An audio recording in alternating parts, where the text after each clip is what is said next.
मरकुस रचित सुसमाचार 8वां अध्याय 31 आयत से लेकर 33 आयत तक वचन को ध्यान से देखें। वो आपके लिए बड़ा काम करेगा। और वह उन्हें सिखाने लगा। यीशु मसीह अपने चेलों को सिखा रहे थे कि मनुष्य के पुत्र के लिए अवश्य है कि वह बहुत दुख उठाए। पुरनिये और महायाजक और शास्त्री उसे तुच्छ समझकर मार डालें और वह 3 दिन के बाद जी उठे। याद रखो कि क्या आप ध्यान से सुन रहे हैं? बगल वाले को हाथ पकड़ के बोलिए, आपको ध्यान से वचन सुनना है। ओके। 32 में लिखा है, उसने यह बात उनसे साफ साफ कह दी। इस पर पतरस, जो यीशु मसीह का चेला था, उसने कहा, अलग ले जाकर यीशु मसीह को झिड़कने लगा। परंतु उसने फिर कर अपने चेलों की ओर देखकर पतरस को झिड़क कर कहा, हे शैतान, मेरे सामने से दूर हो, क्योंकि तू परमेश्वर की बातों पर नहीं परंतु मनुष्य की बातों पर मन लगाता है। क्या आप हमारी आवाज सुन रहे हैं? यीशु ने कहा पतरस से, हे शैतान, मेरे सामने से। यीशु मसीह अपने चेले से बोल रहे हैं। उस चेले का नाम क्या है? बोल के बताइए। पतरस। पतरस से प्रभु कहता है, हे शैतान, मेरे सामने से। क्या पतरस शैतान है? यीशु मसीह का चेला शैतान है? पर यीशु मसीह आखिर क्यों अपने चेले पतरस को क्यों शैतान कहा? मेरे सामने से दूर चला जा, क्योंकि तू मनुष्य की बातों पर मन लगाता है। वचन दिखाइए अगर कोई हो तो वहां पर। परंतु उसने फिर कर अपने चेलों की ओर देखकर पतरस को झिड़क कर डांटते हुए पतरस के कहा, हे शैतान। क्या कहा? मेरे सामने से दूर हो। आपको भी इच्छा है कि शैतान मेरे सामने से दूर हो जाए? कितने लोग चाहते हैं भाई कि शैतान हमारे घर से, हमारे परिवार से, हमारे बिजनेस से, व्यवसाय से दूर हो जाए? आप चाहते हो ना? तो ध्यान से सुनना आज इस बात को। आपको बहुत ध्यान से सुनने की बात है। और यहां पर आज पतरस, जो यीशु मसीह का चेला है, प्रभु पतरस से कहता है कि हे शैतान, मेरे सामने से। पर पतरस अभी शैतान नहीं है, वो यीशु मसीह का चेला है। पर यीशु मसीह ने अपने चेले को ऐसा शब्द क्यों कहा? ध्यान से सुनना। फिर से हम इसे शुरुआत से देखेंगे 31 वचन से, ध्यान से। और वह सिखा रहा था, कुछ बता रहा था अपने भविष्य के बारे में। यीशु मसीह अपने भविष्य के बारे में बता रहे थे कि मेरे साथ क्या होने वाला है। मनुष्य का पुत्र के लिए अवश्य है, कुछ बातें आपकी जिंदगी में अवश्य होता है। वो अवश्य इसलिए है कि वो आपके लिए मार्ग खोलता है। आप जाग रहे हो तो आमीन कह सकते हो। ये दुख क्यों आया करके रो रहे हो, पर यही दुख आपको बड़े आनंद में लेके जाता है। कुछ प्रॉब्लम आपकी लाइफ में ऐसे आते हैं जो आपके लिए मार्ग खोल देते हैं। हेलो, समझ रहे हैं आप लोग? आपको समझना है, यहां इस एक पॉइंट को समझ लेना है। देखो ध्यान से। यीशु मसीह अपने चेलों को कह रहे थे कि सुन भाई, मनुष्य के पुत्र के लिए अवश्य है। क्या है? हाँ, अवश्य के नीचे अंडरलाइन। ये समझ लेना कि मेरे जीवन में भी कुछ चीजें अवश्य होना है, जिसके द्वारा कुछ बड़ी बातें, बड़ी आशीषें, बड़े मुकाम आएंगे। आमीन। अवश्य के नीचे अंडरलाइन। वह बहुत दुख उठाए। कौन बहुत दुख उठाए?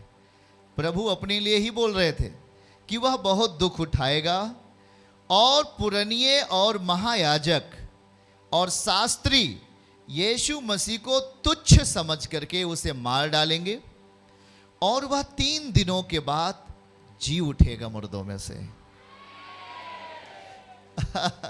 हालेलुया।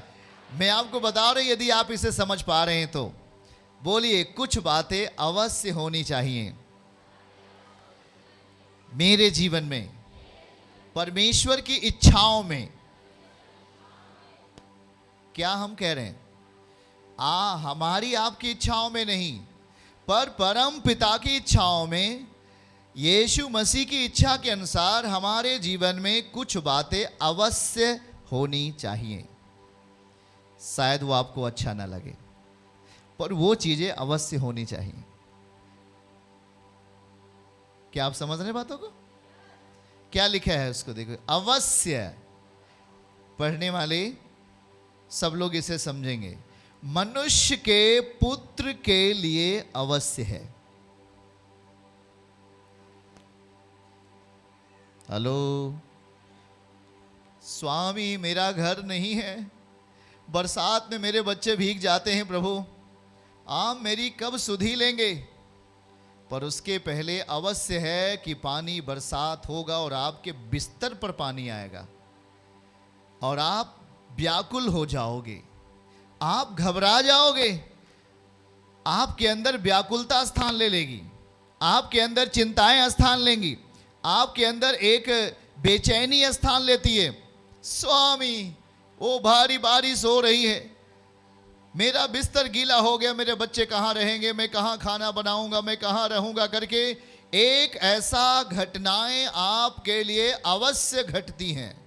हेलो, आप लोग जाग रहे हो तो आमीन कह सकते हो, हालेलुया बोल सकते हो। ओके, मैं समझ रहा हूं। आप जाग रहे हैं कि नहीं जाग रहे हैं? बोलो भैया, तो दिन है तो जागेंगे तो है ही। चलिए, अवश्य है। यीशु मसीह अपने चेलों को सिखा रहे थे अवश्य। प्रभु कह रहा था अवश्य मेरे साथ, परमेश्वर के पुत्र के साथ क्या होने वाला है, ये अवश्य है, अवश्य होगा, क्लियर है, ये होना ही होना है। क्या होना है? कि वो बहुत दुख उठाए। क्या लिखा है? मैं क्या बोल रहा हूं आपके लिए? वो बहुत दुख उठाए। और पुरनिये और महायाजक और जो वहां के ज्ञानी, धर्म के ज्ञानी हैं, शास्त्री, यीशु मसीह को तुच्छ समझकर क्या करेंगे? क्या लिखा है? मार डालेंगे। ऐसा प्रभु अपने चेलों को सिखा रहे थे। सामने चेले खड़े थे और प्रभु उनके सामने ऐसे बता रहे थे कि अवश्य कि मैं बहुत दुख उठाऊंगा, अवश्य लोग मुझे तुच्छ जानेंगे, लोग मेरी इज्जत नहीं करेंगे, मेरे शब्दों का कोई मर्यादा नहीं रखेगा, मैं बहुत कुछ उनके लिए करूंगा, पर वो मेरा कोई सम्मान नहीं करेंगे, मेरा कोई आदर नहीं करेगा। ये घटनाएं अवश्य घटेंगी, ये घटनाएं अवश्य होंगी आपके सामने। उसे प्रभु कहता है कि लोग मुझे तुच्छ समझ लेंगे, मुझे तुच्छ समझेंगे, मुझे बेकार समझेंगे। और लिखा है कि शास्त्री और फरीसी महायाजक मिलकर मुझे मार डालेंगे, पर मैं तीसरे दिन मुर्दों में से जी उठूंगा।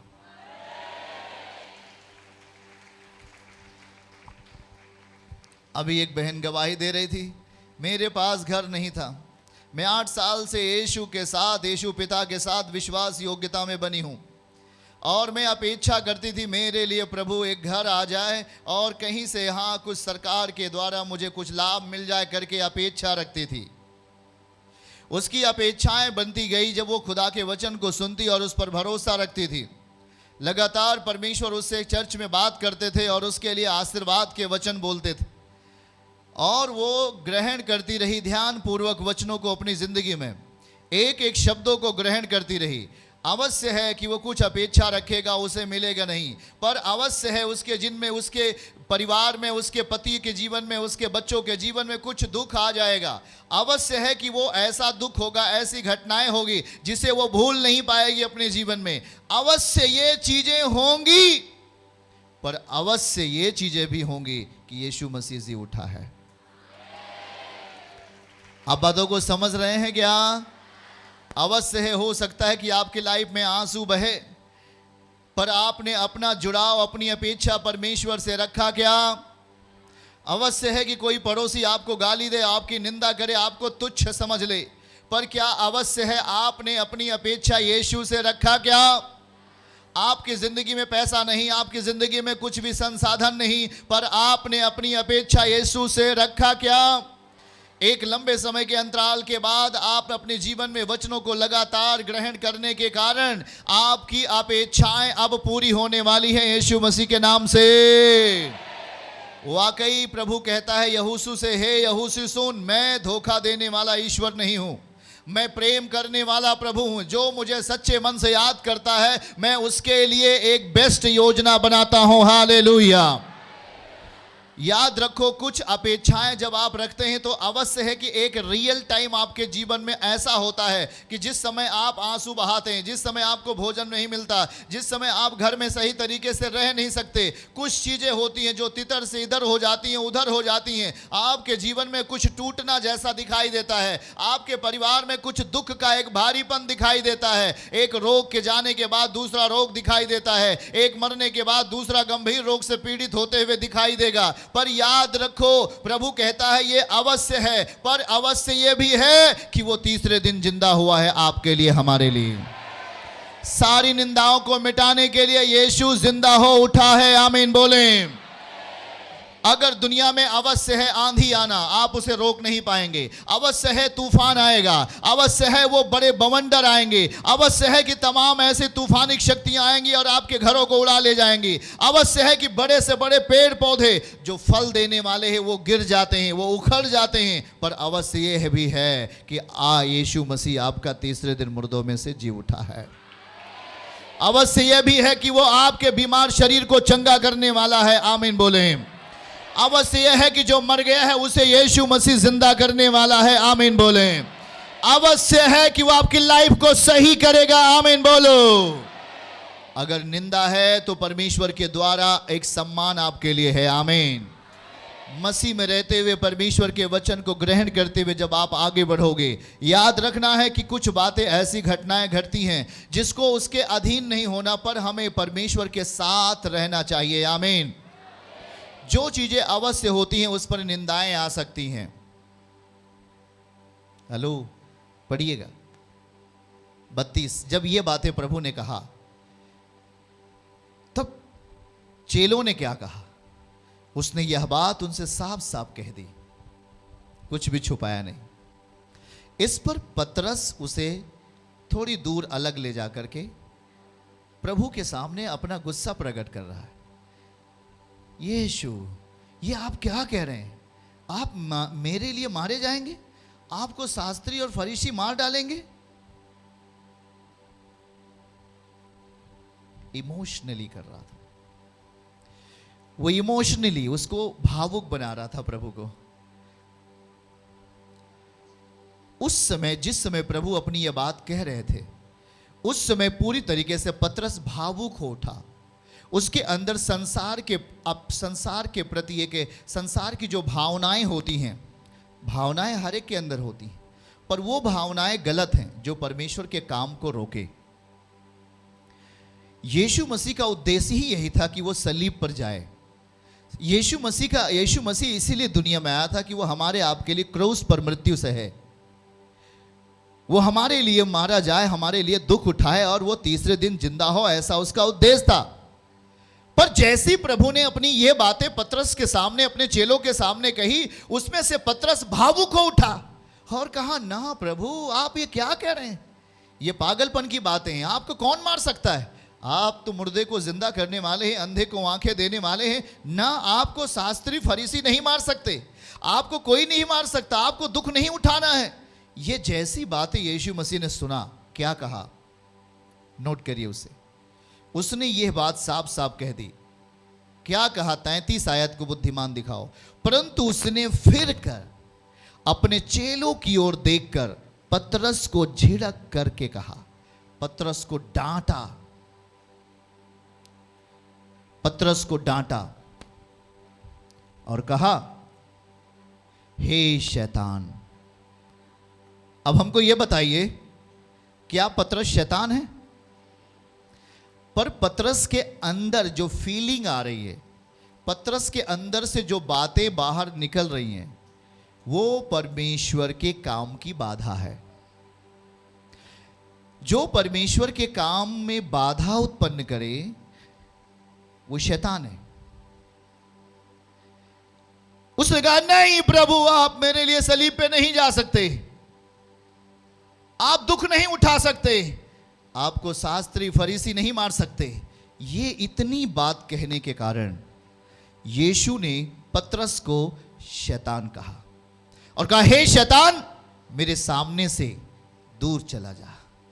क्योंकि क्या लिखा है, आगे पढ़िए, बहुत ध्यान से देखिए। हे शैतान, मेरे सामने से दूर हो, क्योंकि तू परमेश्वर की बातों पर नहीं परंतु मनुष्य की बातों पर मन लगाता है।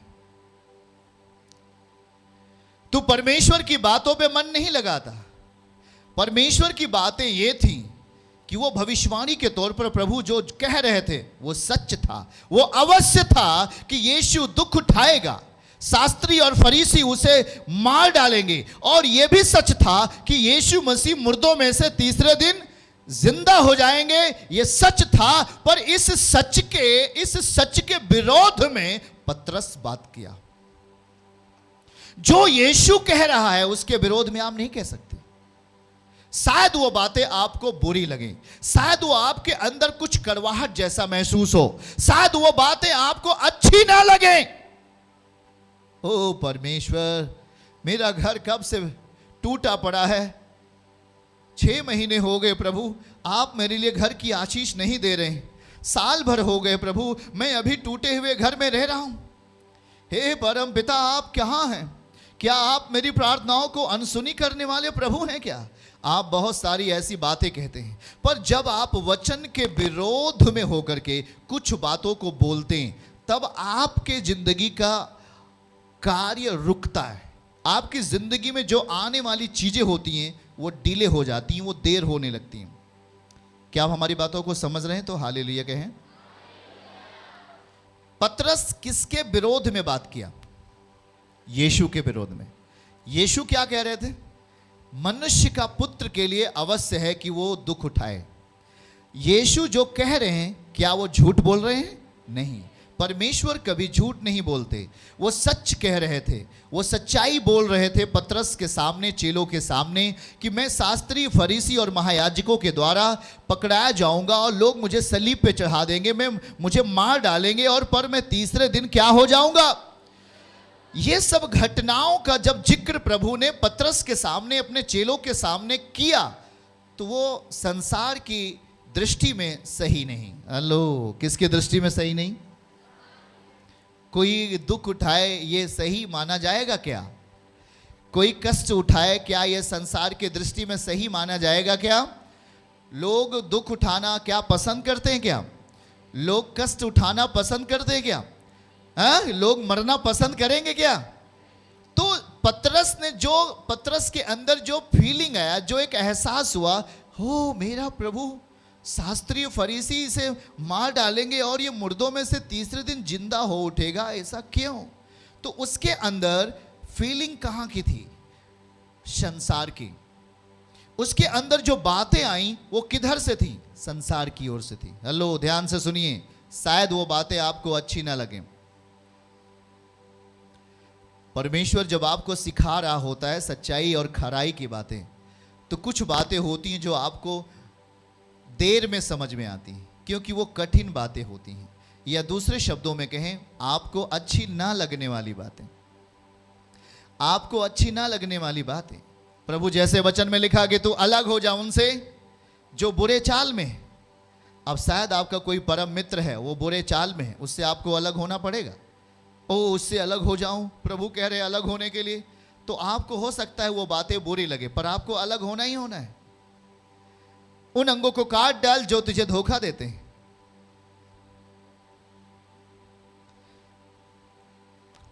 उस अपनी आंखों को निकाल दे जो आंखें तुझे धोखा देती।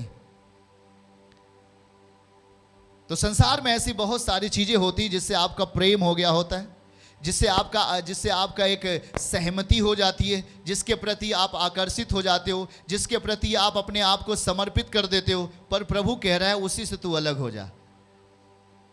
तो आपको एक बड़ा आपका हार्ट में चोट आता है, अरे प्रभु उससे अलग होने के लिए कह रहे हैं आप। ठीक इसी तरीके से परमेश्वर ने बातें अपनी रखी ये चेलों के सामने कि प्रभु कह रहे थे कि मैं दुख उठाऊंगा, अवश्य है। यह बताओ, यीशु का जी उठना दुख उठाने के बाद आ रहा है कि नहीं? हेलो, यीशु मसीह पहले दुख उठाया और तब फिर क्या हुआ? जी उठा। ध्यान से पढ़ रहे कि नहीं? आप समझ रहे कि नहीं? यीशु दुख उठाया और महायाजकों ने उसे सलीब पे चढ़ा दिया, और फिर वो तीसरे दिन मुर्दों में से क्या हुआ? तो शायद हमारा सफर शुरुआत होता है शून्य से। हर एक व्यक्ति का सफर शुरुआत होता है शून्य से। हर एक व्यक्ति की जिंदगी शुरुआत शायद होती है कष्टों से, दुखों से उसकी जिंदगी स्टार्ट हो। तो ये ऐसा नहीं कि वो दुख में ही मरेगा, वो संकटों में ही मर जाएगा। जब आपकी लाइफ दुख में शुरुआत हो रही है, कष्ट में अगर आपकी ज़िंदगी शुरुआत हो रही है, आपकी ज़िंदगी शून्य से शुरुआत हो रही है। शायद आपके पास एक छप्पर है, पानी बरसता है और वो छप्पर टूट जाता है, गिर जाता है। आप किसी दूसरे घर में किराए के मकान में रहते हैं, या आप बहुत दुख उठा करके अपने आप को प्रभु के साथ लेके चल रहे हैं, ऐसा है। या आप अपनी ज़िंदगी में बहुत सारे ऐसे दुखों को सह रहे हैं। आप अपेक्षा तो रखते हैं कि यीशु आपके लिए बड़े काम करे, पर हाँ, उस टाइम में आप प्रभु के साथ रहते हुए भी एक संघर्ष आपकी लाइफ में है, आपकी ज़िंदगी में एक बड़ा तनाव है। पर आप अपने आप को प्रभु के लिए समर्पित करके रखे हो, आप अपने आप को प्रभु के लिए तैयार करके रखे हो, और आप जो परमेश्वर की इच्छा है उसके विरोध में आप नहीं हो, आप परमेश्वर के सहमति में हो। आमीन। यीशु जब बोल रहे थे, यीशु की इच्छा थी, पिता की इच्छा थी कि उसका पुत्र कुचला जाए और वो दुख उठाए और वो तीसरे दिन मुर्दों में से जी उठे। ये किसकी इच्छा है? तेजी में कहिए। परमेश्वर पिता की इच्छा है कि उसका पुत्र मानव जाति के लिए कुचला जाए, हाँ या ना? वो दुख उठाए, वो पीड़ा सहे, वो दर्द सहे, ताकि आपकी जिंदगी से, ताकि आपके जीवन से शैतान हार जाए, ताकि उस शैतान की पावर टूट जाए। याद रखना, पाप अपना अस्तित्व बना के रखता है उस टाइम में जब आपके अंदर सच्चाई नहीं होती है। पाप अपना बल दिखाता है उस टाइम में आपके भीतर जब आपके अंदर पवित्रता ही नहीं होती है। पाप अपना बल दिखाता है उस टाइम में आपके अंदर जब आपके अंदर छलावा और गुनाह और पाप होता है, या तमाम ऐसे चीजें होती जो पिता को अच्छा नहीं लगता। उस टाइम में पाप अपना बल आपके अंदर भरपूरी के साथ दिखाता है। लेकिन जिस समय आप प्रभु को ग्रहण किए, जिस समय आप यीशु के निकट आ गए, जिस समय आप परमेश्वर की इच्छा पे चलने के लिए अपने आप को तैयार कर रहे हैं, बगल वाले को बोले तैयार कर रहे हैं, आप अपने माहौल को बदल रहे हैं, आप अपने उस वातावरण को क्या कर रहे हैं? बदल रहे हैं। याद रखना, एक वातावरण होता है, पाप अपना वातावरण बना लेता है जिसमें आप सच्चाई का काम करना चाहेंगे फिर भी पाप करते हैं, फिर भी झूठ बोलते हैं। आप पवित्रताई से चलने की अपेक्षा रखते हैं, फिर भी आप व्यभिचार करते हैं, आप गुनाह करते हैं, क्योंकि आपकी अपेक्षाओं के ऊपर पाप का नियंत्रण होता है। पर याद रखो, बगल वाले को बोलो, ध्यान से सुने, हमारी अपेक्षाएं प्रभु के वचन से हैं। किससे हैं आप? हमारी अपेक्षाएं वही हमारे लिए हमारी जिंदगी में बदलाव ला सकते हैं। ऐसी अपेक्षा करते हो क्या आप? क्योंकि याद रखो, परमेश्वर से सब कुछ हो सकता है। जो चीजें मनुष्य से नहीं हो सकता वो परमेश्वर से हो सकता है। अगर इसका पढ़ें तो मरकुस 10 अध्याय उसके 27वीं आयत को ध्यान से पढ़ें। अगर आप इसे पढ़ लेंगे आपके लिए सब कुछ होने वाला है आशीषों में। मरकुस उसका 10 उसके 27 की आयत को हमारे साथ देखें। यीशु ने अपने चेलों की ओर देखकर कहा, मनुष्य से तो यह नहीं हो सकता, परंतु परमेश्वर से हो सकता है, क्योंकि परमेश्वर से सब कुछ हो सकता है। आमीन। आपका छोटा है। याद रखना है कि जब आप इन वचन को ग्रहण कर रहे हैं, आपके लिए जिसके पास घर नहीं है उसके लिए घर आ रहा है। आप अपेक्षा रखिए आशीर्वाद की। जब आप वचन जो आप ग्रहण करते हो, ये आशीर्वाद है आपके लिए।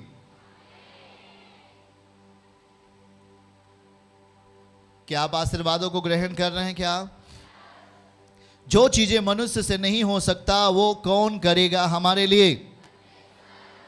मनुष्य से अपेक्षा रखने वाली बहन 8 साल इंतजार किया, उसका घर बना क्या? मनुष्य पर भरोसा रखने वाली वो स्त्री 8 साल इंतजार की, क्या उसका घर बना क्या? पर जिस दिन वो परमेश्वर पर अपेक्षा रखना शुरू किया, परमेश्वर पर आशा रखना शुरू किया, उसके जिंदगी में परमेश्वर के द्वारा आशीष आएगी नहीं, क्योंकि उसने वो काम किया जो बाइबल में लिखा हुआ है। जो वचन में लिखा है सेम वैसे ही अपने आप को लेके आ गई। अगर प्रभु वचन में लिखा कि हाँ, बीज बोने वाले को प्रभु फलवंत करता है, यह सच्चाई है। बीज बोने वाला फलवंत होगा, वो किसान, वो भाई और वो बहन, ये सच्चाई है। आप उस वचन को पूरा कर रहे हो तो वचन भी अपना काम आपके भीतर पूरा करेगा। याद रखना है, हम जब वचन के मुताबिक अपने आप को ढाल देते हैं, तब वचन अपना काम आपके अंदर बलपूर्वक करना शुरू करता है। उस टाइम में आपके बल की जरूरत नहीं, उस टाइम में आपके बुद्धि की जरूरत नहीं, उस टाइम में परमेश्वर स्वयं अपना अस्तित्व आपके घर के लिए दे देते हैं। यीशु के नाम में वो अपना बल आपके घर के लिए प्रदान करेंगे। यीशु के नाम में आप कहोगे मैंने ये अपेक्षा नहीं रखा, पर भी ये मेरे लिए काम कैसे हो गया? क्योंकि आप परमेश्वर का वचन एक्यूरेट पूरा कर रहे हो। जिस तरह वचन कहता है उस तरह अपनी लाइफ को लेके चल रहे हो। जैसे वचन में लिखा है उसी तरीके से अपने आप को पेश कर रहे हो। शायद आपको प्रॉब्लम होती है, शायद आपको दुख होता है, शायद आपके अंदर कड़वाहट आती है, पर अवश्य है जब आप उस वचन को पूरा करोगे तो अवश्य है यीशु मसीह आपके लिए जिंदा हो गया है। हालेलुया। जब वचन आप में पूरा होगा, यीशु आपके लिए जिंदा है। हम क्या कह रहे हैं? जब आप अपनी जिंदगी में वचन पूरा करते हो, शायद आपको दर्द है फिर भी आप वचन को पूरा कर रहे हैं। शायद आपको उस वचन को पूरा करने के बाद आपके पास कुछ भी बचे ना, पर आप जब उस वचन को पूरा करते हो, परमेश्वर का महान बल आपके घरों में प्रकट होगा। महान बल, एक बड़ा बल आपके घरों में प्रकट होगा यीशु के नाम में। आमीन, आमीन। चर्च की सभी प्रार्थनाओं को और परमेश्वर के दास के द्वारा टीचिंग सुनने के लिए और अपडेट्स को जानने के लिए हमारे इस चैनल को सब्सक्राइब करें और साथ में बेल आइकन को दबाएं, ताकि जब भी लाइव प्रार्थना हो तो सबसे पहले आप देख सकें।